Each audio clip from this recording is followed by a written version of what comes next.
और अब बात करेंगे बिहार के सीतामढ़ी की, जहां पर कांवड़ियों से भरा एक ट्रैक्टर अचानक से पलट गया, जिसमें एक महिला की मौत हो गई, 4 गंभीर रूप से जख्मी हो गए। ये पूरा हादसा कैसे हुआ, इस रिपोर्ट में देखिए। कांवड़ियों से भरा ट्रैक्टर रविवार शाम को भीषण हादसे का शिकार हो गया। सीतामढ़ी के सोनबरसा के प्रसिद्ध मड़िया धाम मंदिर से जलाभिषेक कर नेपाल लौट रहे श्रद्धालुओं का ट्रैक्टर नेपाल के मलगावा से सटे गमियार स्थित बागमती नदी के नहर में पलट गया। ट्रैक्टर पर कुल 25 श्रद्धालु सवार थे।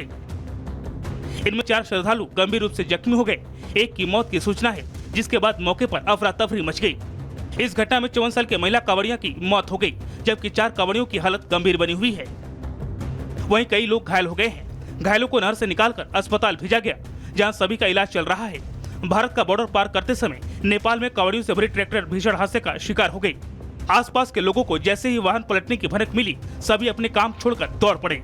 महिलाओं को महिलाएं संभाल रही थी, वहीं पुरुष व महिलाएं पानी में उतरकर सभी को निकालने में मदद कर रहे थे।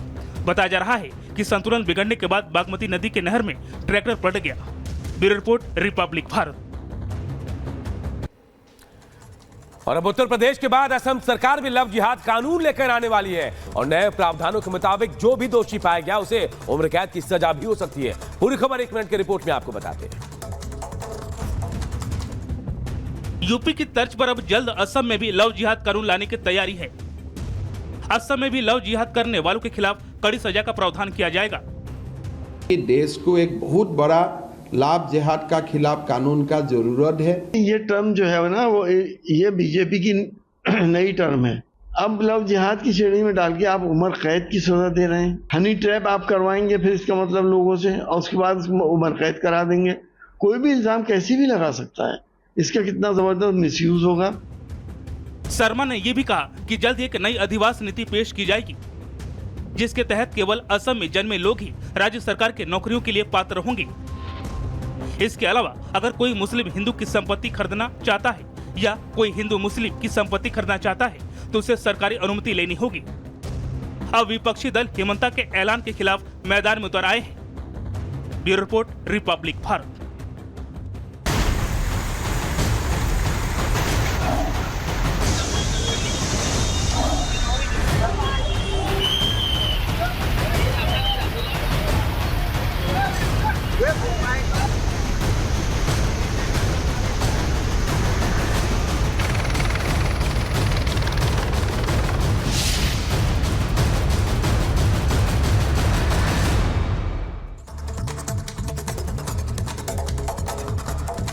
और आइए अब आपको दिखाते हैं देश के अलग अलग हिस्सों में कैसे कुदरत की विनाशलीला की तस्वीरें सामने आ रही हैं। कुदरत ने जगह जगह जमकर कहर बरपाया, चाहे केरल से लेकर कश्मीर तक की बात हो, असम से लेकर उत्तराखंड तक की बात हो, लेकिन सबसे ज्यादा जो नुकसान हुआ है वो हिमाचल प्रदेश में हुआ है, वो केरल में हुआ है और साथ ही उत्तराखंड में भी तस्वीरें जो है वो निकलकर सामने आ रही है। अलग अलग तस्वीरें हम आपको दिखा रहे हैं। केदारनाथ, सोनप्रयाग, रामपुर, कुल्लू, शिमला, वायनाड, सागर, भोपाल, ये तमाम तस्वीरें आपको दिखा रही हैं कि कैसे शहर शहर संकट प्रचंड देखने को मिल रहा है। देश के कई राज्य जो कि कुदरती कहर की मार झेल रहे हैं, उनमें सबसे ज्यादा जो नुकसान हुआ है वो हिमाचल प्रदेश में हुआ है, उत्तराखंड में हुआ है और केरल के वायनाड में हुआ है। इसके अलावा असम में भी भारी तबाही मचाई है। आसमानी आफत ने लोगों का जीना मुहाल कर दिया है और अभी भी बारिश और बाढ़ का जो सिलसिला है वो लगातार बना हुआ है। लेकिन लोगों को कैसी दिक्कतों का सामना करना पड़ रहा है, आप देखिए केदारनाथ में कैसे जो लोग फंसे हुए थे, क्योंकि वहां पर भी लैंडस्लाइड की तस्वीरें निकलकर सामने आ रही है। लोग फंसे हुए तो एक एक कर उनको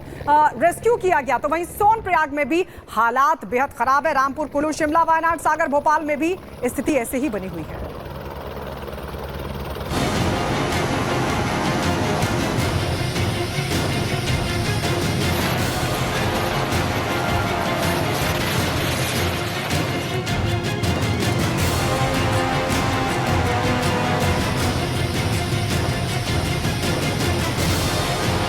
बाढ़ और बारिश की तबाही की ये तस्वीरें झकझोर रही हैं।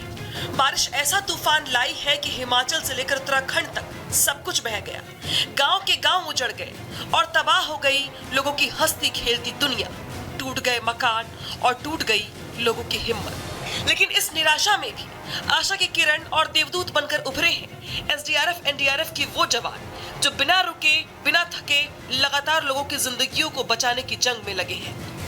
कहीं हेलीकॉप्टर का सहारा लिया जा रहा है तो कहीं पुल बनाकर लोगों को सुरक्षित स्थानों पर पहुंचाया जा रहा है। हिमाचल के समेज गांव में बादल फटने से कई घर जमींदोज हो गए, जिसके बाद सेना, एनडीआरएफ, एसडीआरएफ और हिमाचल पुलिस होमगार्ड के साथ माउंटेन रेस्क्यू टीम मौके पर मौजूद है। समेज गांव में रेस्क्यू ऑपरेशन को और तेज गति देने के लिए 6 जेसीबी और मंगवाए गए हैं। हालांकि अभी 2 जेसीबी की मदद से मलबा हटाने का काम जोरों से चल रहा है। इसके अलावा रास्ता बह जाने के चलते लोगों के रेस्क्यू में भी परेशानी हो रही है, जिसको देखते हुए सेना के जवानों ने 2 अस्थायी पुल बनाया है। इतना ही नहीं, इस इलाके में 33 लोग लापता हैं, जिनकी तलाश अभी भी जारी है। गुमशुदा लोगों की तलाश के लिए ड्रोन उड़ाए जा रहे हैं। अगर कोई व्यक्ति कहीं फंसा हो तो उसको ड्रोन के कैमरे की मदद से तलाशा जा सके। इतना ही नहीं, सेंसर की मदद से लोगों को तलाशने की मुहिम लगातार जारी है। आप मेरे पीछे देख सकते हैं कि यहाँ पर काफ़ी तेजी से रेस्क्यू ऑपरेशन चलाया जा रहा है। पहले जहाँ 1 जेसीबी से ये मलबा हटाने का काम किया जा रहा था, लेकिन अब यहाँ 4-4 जेसीबी पहुँच चुकी है और 2 यहाँ पर पुल बनाए जा चुके हैं और उस सेना और एनडीआरएफ की मदद से अब लगातार ही जो रेस्क्यू ऑपरेशन है वो काफ़ी तेज़ी से चलाया जा रहा है। आपको जानकारी दे दें, ये पूरा एरिया पहले एक गांव हुआ करता था, लेकिन अब देख सकते हैं ये पूरा एरिया एक मलबे का ढेर बन गया है। यहाँ पर कई घर हुआ करते थे, कई परिवार रहा करते थे, लेकिन अब एक भी परिवार आपको नज़र नहीं आ रहा होगा और सारा घर मलबे के ढेर के अंदर दफन हो गया है। हिमाचल के रामपुर एसडीएम निशांत ने बताया है कि 33 घर थे, उनमें से 25 घर का नामो निशान नहीं है। वहीं पूरी तरह से मलबा इकट्ठा हो गया है। साथ ही लोगों की तलाश में 6 जेसीबी लगाए गए हैं।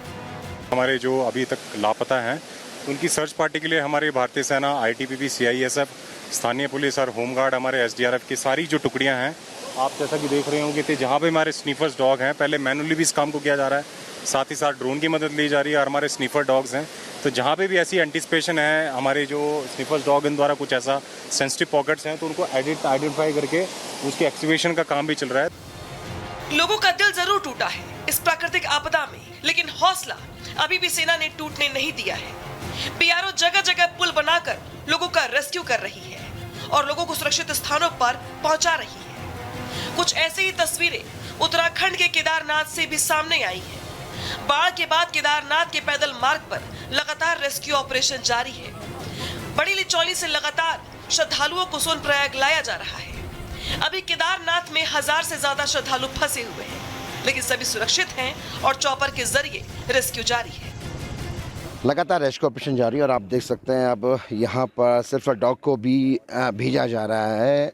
जवान लेकर जा रहे हैं, यानी कि छोटी लिंचोली, रामबाड़ा, भीमबली में अब सर्च अभियान यहाँ पर चलने वाला है। बड़ी लिंचोली में यहाँ पर ये हेलीकॉप्टर है, वो यहाँ पर जा रहा है, जवानों को लेकर जा रहा है। अब तक 11,000 से अधिक श्रद्धालुओं को निकाला जा चुका है और सिल्वर डॉग वहाँ पर जाएगा। जहाँ पर आपदा आई थी, जहाँ पर बादल फटे थे, वहाँ पर ये सिल्वर डॉग वहाँ पर जाता हुआ नजर आएगा। और जो मिसिंग की बात यहाँ पर निकल कर आ रही है, जो छानबीन की बात यहाँ पर निकल कर आ रही है, अब ये डॉग वहाँ पर छानबीन करता हुआ नजर आएगा।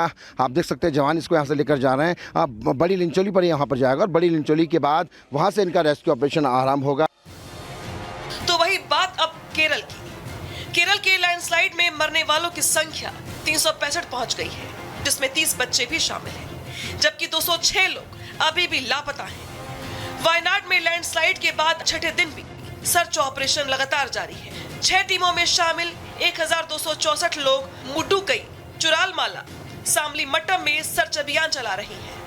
लैंडस्लाइड को 6 हिस्सों में बांटा गया है और हर हिस्से में 40 लोगों को सर्च अभियान में लगाया गया है। इसके लिए स्थानीय लोगों की मदद भी ली जा रही है। आपको बता दें, लापता लोगों को खोजने के लिए रडार की मदद भी ली जा रही है। ये रडार जमीन से 80 मीटर नीचे इंसान का पता लगाता है। सेना इस रडार का इस्तेमाल ज्यादातर सियाचिन और लद्दाख जैसे बर्फीले इलाकों में एवलांच के दौरान करती है, लेकिन वायनाड में लोगों के जमीन के नीचे दबे होने की आशंका के चलते इसका इस्तेमाल रेस्क्यू के लिए किया जा रहा है।